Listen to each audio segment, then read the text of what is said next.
Unidos por um objetivo, juntos pelo cooperativismo. Sistema OCB Espírito Santo. Invista no Sicoob. Saiba mais em cicobi.com.br/para todos.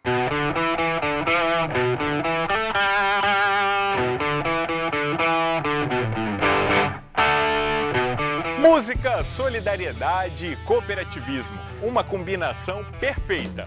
Eu acredito que essas coisas de solidariedade já fazem a gente se sentir bem, né?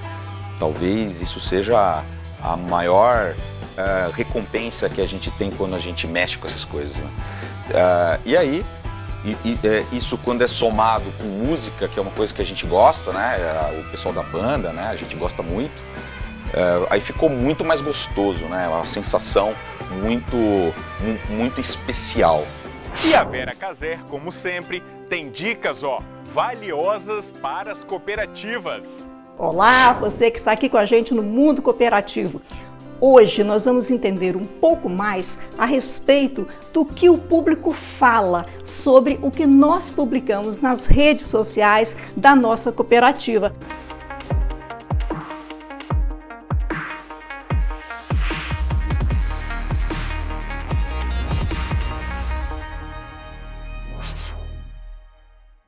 Estamos na época da colheita do abacate e os produtores estão bem satisfeitos com os resultados da safra.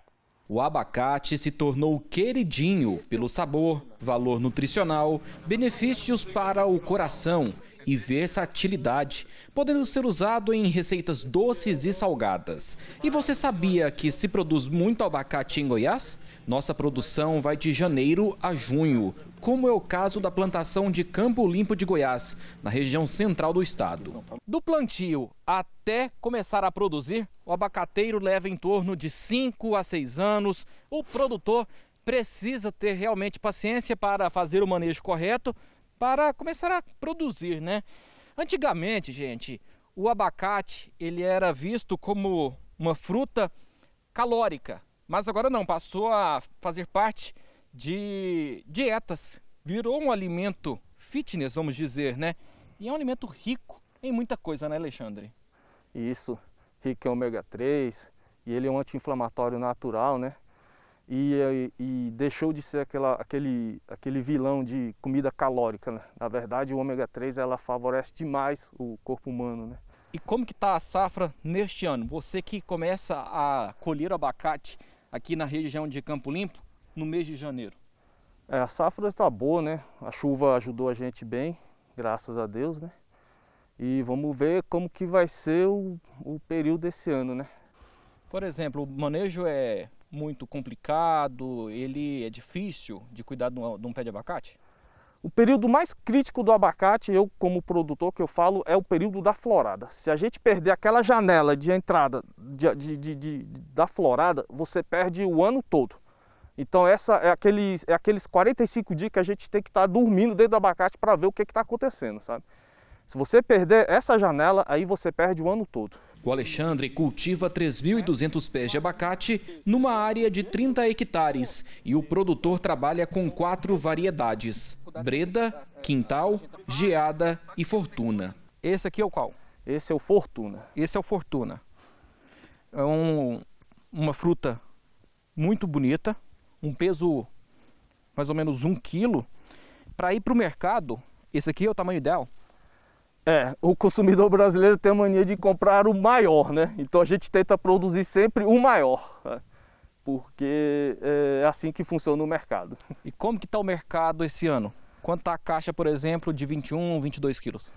Em torno de 35, 40, né? Esse valor está baixo, está bom, está dando um lucrinho ou não? Está razoável, não está assim bom, né? Mas dá para a gente ir pagando as contas. Geralmente o consumidor compra o abacate mais verdinho, mas pode demorar a amadurecer.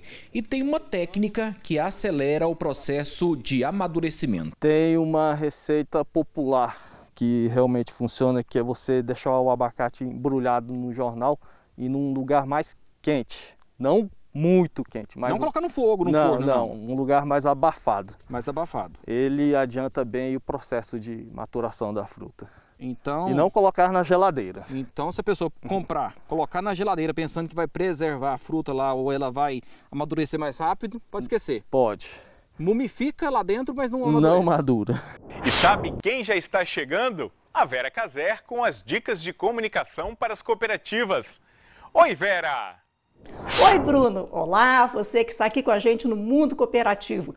Hoje nós vamos entender um pouco mais a respeito do que o público fala sobre o que nós publicamos nas redes sociais da nossa cooperativa. A audiência se manifesta por meio das curtidas, dos comentários, salvando este conteúdo e compartilhando também o que nós publicamos com os seus conhecidos. Cada ação tem um significado muito importante e hoje nós vamos entender todos eles juntinhos aqui.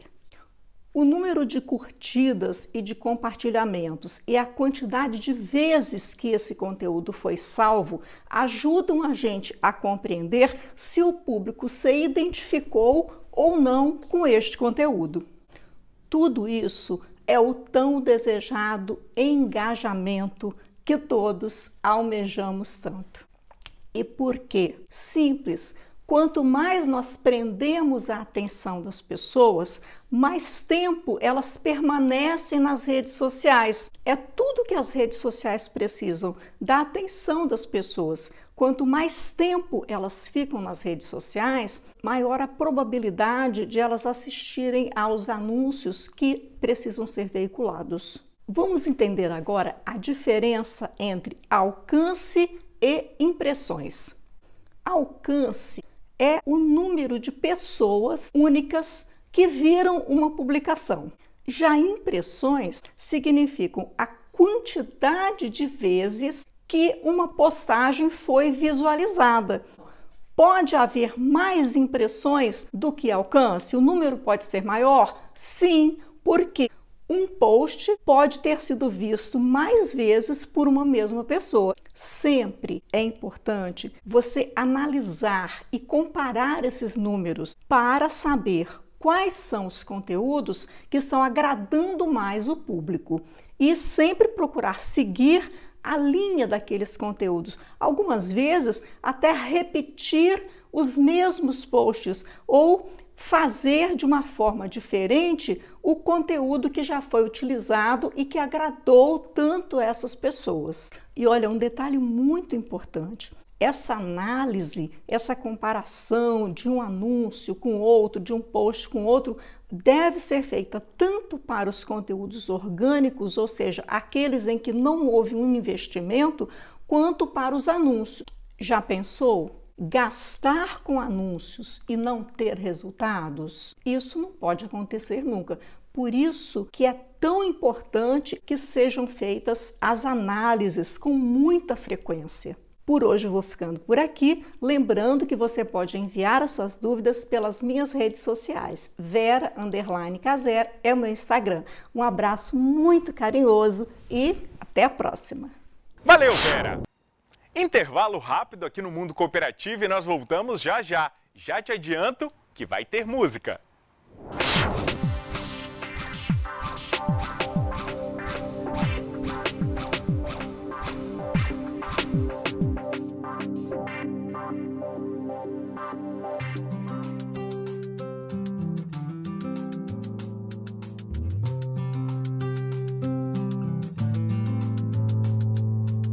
Estamos no decorrer da década de 1960. O Brasil, em termos de assistência médica, se apresentava numa situação bastante transitória. Então, o Dr. Edmundo Castilho, ele começou a vislumbrar que poderia encontrar um caminho que ficasse no meio dessas duas pontas. Aqui, o INPS, aqui a medicina totalmente particular. E acabaram, então, fundando a primeira cooperativa médica do Brasil, que foi na cidade de Santos, em 1967. Mas como chamar, então, essa cooperativa? Vamos denominá-la, coisa comum, União de Médicos, Unimed.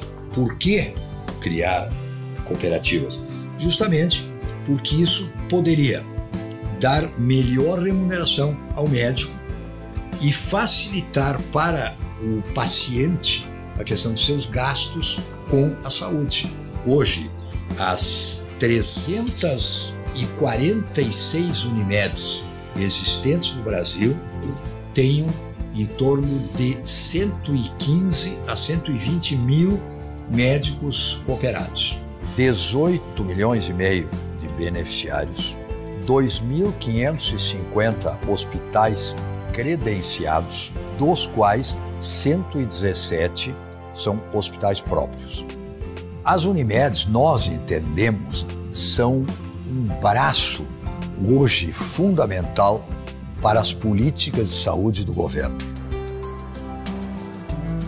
O Sistema Uniodonto surgiu em 1972, em Santos e em Lajeado, com a fundação de duas cooperativas odontológicas que nós consideramos as fundadoras do Sistema Uniodonto. O sistema é formado por 117 cooperativas, sendo 7 federações e uma confederação, que é a Uniodonto do Brasil, mais de 22 mil cirurgiões dentistas cooperados e atendemos a mais de 3 milhões de beneficiários. A vantagem de ser cliente de uma cooperativa odontológica é que a cooperativa consegue valorizar melhor o cooperado, que é a rede prestadora, pagar melhor, e ele recebendo melhor, ele consegue realizar um serviço melhor. O Sistema Unimed e o Sistema Uniodonto são os maiores sistemas de cooperativa de saúde do mundo. Não existe nada parecido com a gente. O cooperativismo médico tem que insistir muito nessa parte do acolhimento das pessoas, no tratar, do promover a saúde, do promover o bem-estar e principalmente o congraçamento entre os seres humanos.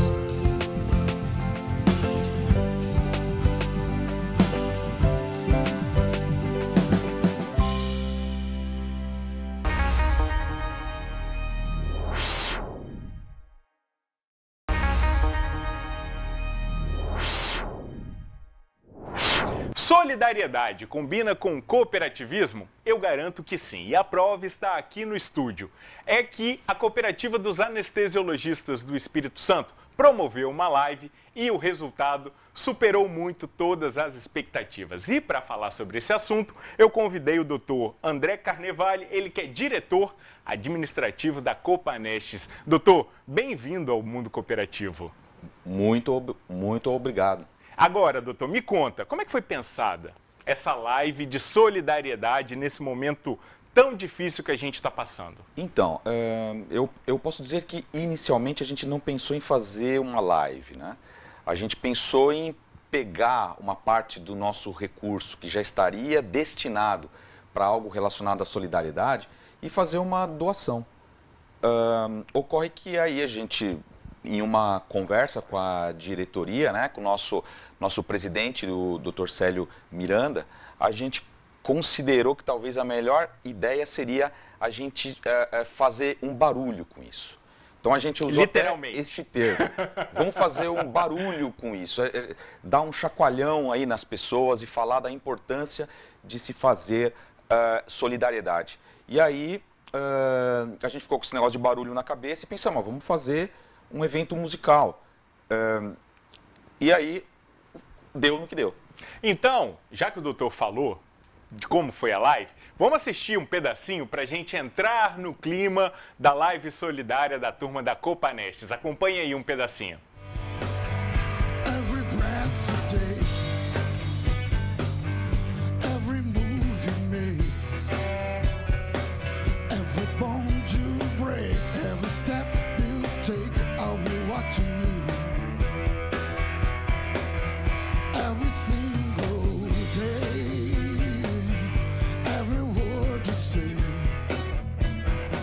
Doutor, a gente pôde sentir a energia. E como foi para vocês participar desse momento? A energia estava boa mesmo? Muito. Assim, eu acredito que essas coisas de solidariedade já fazem a gente se sentir bem, né? Talvez isso seja a maior recompensa que a gente tem quando a gente mexe com essas coisas, né? E aí, isso quando é somado com música, que é uma coisa que a gente gosta, né? O pessoal da banda, né? A gente gosta muito. Aí ficou muito mais gostoso, né? Uma sensação muito especial. Foi demais. A gente gravou, acho que nós fizemos uma transmissão de 19 músicas e com muito alto astral. Nós contamos com a presença de um representante da cooperativa agora, de um núcleo de solidariedade, porque o que nós pensamos, nós vamos fazer só este evento? Apenas? Ou a gente vai fazer algo que se perpetue? Então nós pensamos em criar um núcleo de solidariedade. Então a Copanestes agora, a nossa cooperativa, possui um núcleo de solidariedade, cujo o coordenador é o Dr. Diego Del Camini, que não pôde estar aqui hoje, mas ele estaria para falar coisas aí, né, de quais serão os próximos passos. Nós falamos de resultado. Sim. Queria que o senhor falasse o que vocês conseguiram arrecadar com essa live solidária. Foi uma surpresa, né? A gente não imaginou que daria esse resultado, mas foi possível. Nós conseguimos arrecadar algo em torno de R$ 12.500, que a gente converteu esses valores para 170 cestas. Seriam 161, né? Ocorre que uma das empresas, ela resolveu nos ajudar doando uma cesta para cada 20. Olha que legal. E aí a gente conseguiu juntar 170 cestas. E doutor, vocês ficaram muito satisfeitos com esse resultado? Muito, inclusive isso acaba virando um combustível para a gente fazer mais, né? Agora, então, nós vamos fortalecer essa ideia de que o valor que nós temos lá no nosso orçamento, que será dedicado para a filantropia, nós vamos mantê-lo e com certeza isso vai ser algo que será mais fortalecido. É importante dizer, inclusive, aqui num programa de cooperativas, né, que outras cooperativas, inclusive, nos ajudaram, né, deram também recursos para que a gente fizesse. Ou seja, esses R$ 12.500 que foram arrecadados, eles vêm também de outras empresas e algumas delas cooperativas de especialidades médicas aqui do Espírito Santo também. E quando a gente fala de uma cooperativa médica, a gente não tem noção de quem são essas pessoas que estão por trás. E quando a gente vê um médico se apresentando numa live, tocando numa banda, aí aguça um pouco a nossa curiosidade. E aí vai a minha pergunta. Como surgiu a banda? Qual o repertório que vocês tocam? Se alguém quiser contratar, será que consegue contratar a banda também? Tirando a cooperativa, consegue contratar a sua banda ou leva o combo todo, doutor? Eu acho muito difícil contratar. Eu acho difícil contratar a nossa banda, assim. É um pessoal que, inclusive, a gente brinca, a gente diz que é mais uma confraria do que uma banda. É um grupo de amigos que estão sempre juntos, mas que tem como uma das características todos gostarem de música e saberem, pelo menos, brincar com algum instrumento musical. Aí a gente se reúne num estúdio que fica na Ilha do Boi e a gente toda quinta-feira está lá, fazendo alguma bagunça. Eu penso assim, que nós estaremos sempre abertos para fazer eventos relacionados à solidariedade. Isso eu posso dizer em nome do nosso conjunto. Doutor, a gente não pode terminar a nossa conversa ou seguir para o final da nossa conversa sem falar desse momento que nós estamos passando. Nós estamos vivendo uma pandemia. Vocês estão ali na linha de frente. Qual é a real dimensão dessa pandemia na visão de vocês que estão dentro de um centro cirúrgico, dentro de um hospital, lidando diretamente com o novo coronavírus, doutor? É bem difícil falar da dimensão. A gente sabe que está sendo, ao mesmo tempo, assustador, mas da mesma forma que a gente vê um monte de coisa ruim acontecendo, a gente também olha para coisas muito positivas que vem acontecendo junto com a pandemia, né? A gente teve que aprender a fazer novas coisas, a gente teve que aprender a olhar diferente para as pessoas, a gente teve que aprender a como estar juntos, a gente teve que aprender a lidar com saudade, por exemplo. A gente teve que fazer um monte de coisas novas e isso acaba gerando um engrandecimento, de certa forma. Agora, é claro, a custas de muitos problemas e percalços, né? Nós tivemos várias mortes, inclusive, na nossa especialidade, que é uma especialidade, a anestesiologia, é uma especialidade que não parou na pandemia, porque nós atendemos os casos que não podem parar e, além do mais, nós ajudamos nos casos de coronavírus, naquilo que estão relacionados com as intubações orotraqueais. E, doutor, qual que é o aprendizado que essa pandemia nos deixa?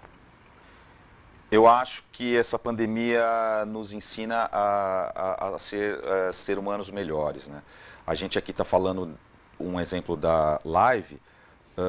Uma coisa que eu percebo é que as pessoas estão mais solidárias. Eu não sei se eu estou com um olhar muito otimista das coisas, mas eu tenho a impressão de que as coisas vão melhorar e quando a gente sair da pandemia, que isso vai acontecer e, se Deus quiser, não vai demorar muito, nós vamos ser pessoas melhores. Doutor, eu agradeço demais a participação do senhor aqui no nosso programa, no Mundo Cooperativo. Já deixo a porta da nossa casa aberta. Quando quiser voltar, fique à vontade, porque aqui é o nosso mundo, que é o mundo de vocês. A gente respira cooperativismo quase 7 dias por semana, são 6 dias por semana, e a gente tem o maior orgulho quando a gente consegue contar boas histórias por meio do cooperativismo, e esta, sem dúvida, é uma delas. Sou eu quem agradeço, fiquei muito honrado com esse convite.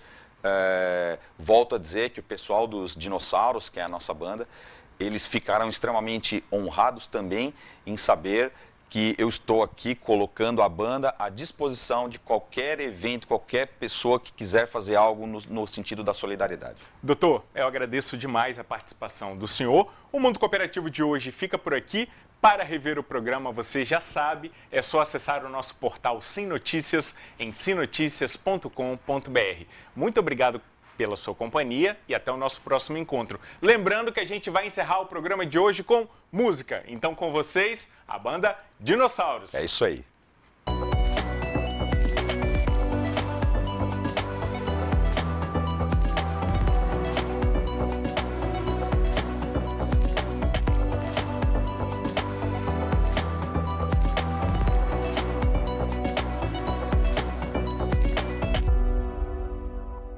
Invista no Sicoob. Saiba mais em sicoob.com.br/para todos.